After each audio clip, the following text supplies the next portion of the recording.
Magandang hapon sa inyong lahat. Guys, ako po pala ay, 'di ba, nakaraang araw meron po akong video na sabi ko po, ako po ay ang aking content, imbis na content na hindi ko naman maintindihan kung ano talaga yung niche ko dito, mas deserve kong i-share sa inyo ang aking natatanging karanasan sa buhay. Hindi man lahat mai-share ko, pero ang mai-share ko dito, sinisiguro kong kapupulutan ng aral. Katulad sa atin na mga nanay, mga babae, mga matatag na isang kapatid, matatag na isang magulang. Ako po yun, guys. Matatag na bilang may kasama sa buhay. Ako po yun, guys. So gusto ko po i-share sa inyo kung ano man po ang aking naranasan.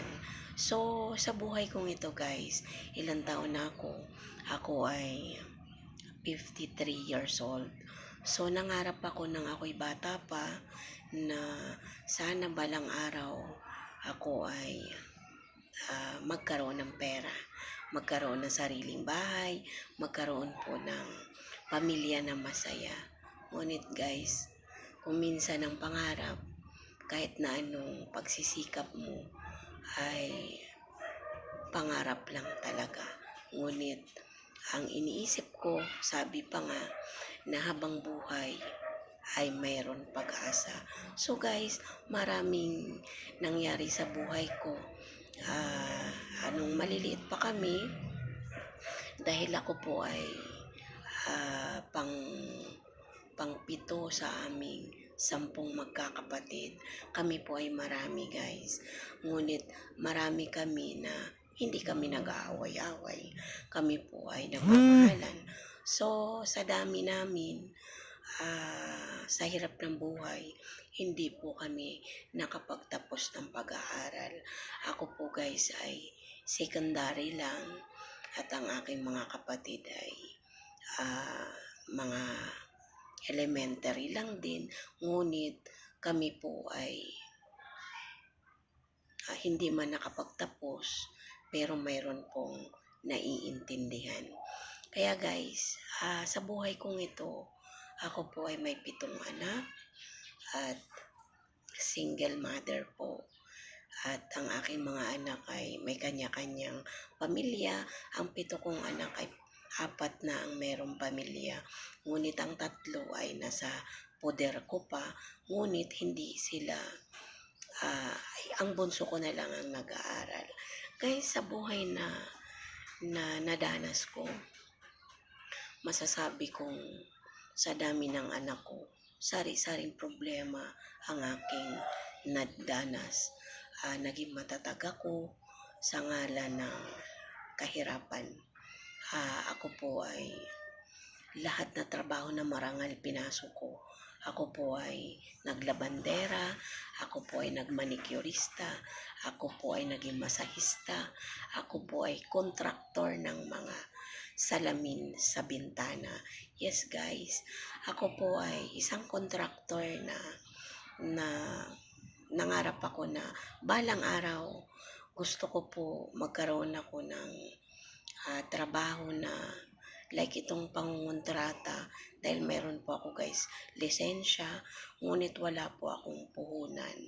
Ang gusto ko na balang araw na magkaroon ako ng puhunan, na sana pala rin ako, na gusto kong ituloy ang aking business. Ngunit napakahirap po pag walang pera, 'di ba?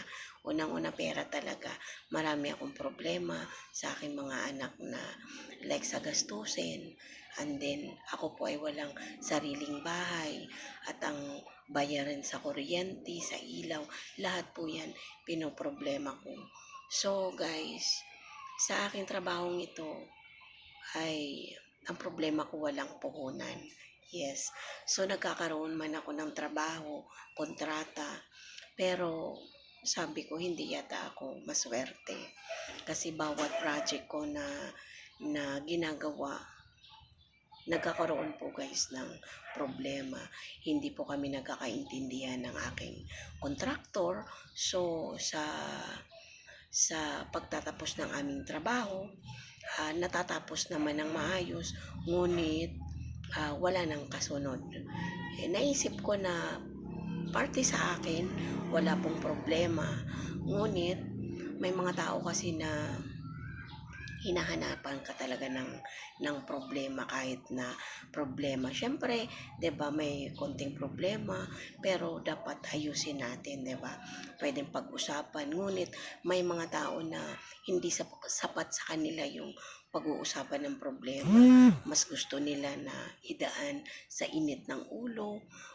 Pero siyempre tayo ay mahirap lang, nagpapakumbaba tayo.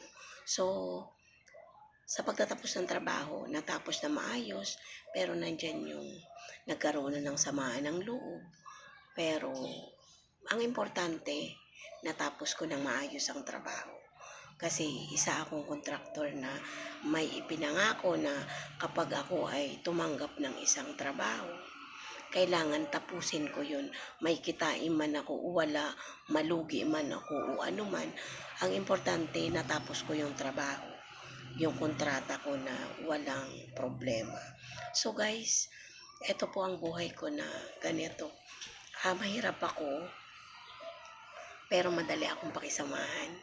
Guys, madali akong pakisamahan, and then marami nangyari sa buhay ko. Sana nga ba tayo? Yun, marami kaming magkakapatid, mahirap lang kami. So, nagkanya-kanya na kami nang kami ay nagkaroon na ng pamilya. So, ako ay napadpad dito sa Maynila. Ang aking mga kapatid ay nasa probinsya. Sa makatuwid nga guys, ako ay namatay ang aking magulang na hindi ako nakauwi. Kasi una, ang aking ina nang namayapa siya, nagkaroon ako ng problema na sa aking pamilya, sariling pamilya na yun bang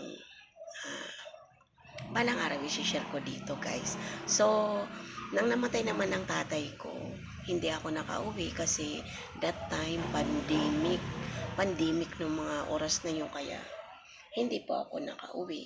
Dahil pag ako ay uuwi, ika-quarantine ako ng 14 days. So, ang tatay ko, syempre, ilang linggo lang ba ang purol, diba? So, hindi ako umuwi. Kaya, napakalungkot ng buhay ko. Guys, malungkot. Dumanas ako ng masakit na dana sa buhay. Kaya guys, ang sabi ko, siguro kung mayroon akong i-content dito, yung content na may kapapulutan ng aral. So, guys, sa ngayon, marami pa akong pwedeng i-share sa inyo at ikwento about sa buhay ko, about sa pinagdaanan ko, mga babae, mga nanay. Abangan nyo po ang aking mga ikukwento sa inyo about sa pagiging matatag ko na kapatid, nanay, ina, at kaibigan. Lahat po nasa akin na ako po yung babae na hindi lang babae na bahay. Ako po yung babae na kaya kitang ipaglaban sa kahirapan. Matulungan lang kita. Ako yung ganung tao. Kapatid man kita, kaibigan man kita, anak man kita, pwede kitang ipagtanggol, ipaglaban sa anumang susungin mo sa buhay. Nandito ako sa iyo. Hindi kita bibitawan. Yun ako, guys.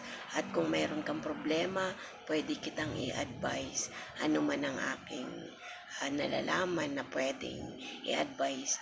Pero guys, madalas sabihin sa akin ng aking mga anak na si mama napakadali lapitan, napakadali tumulong, pero ang sarili niyang problema, ang hirap-hirap niyang lutasin.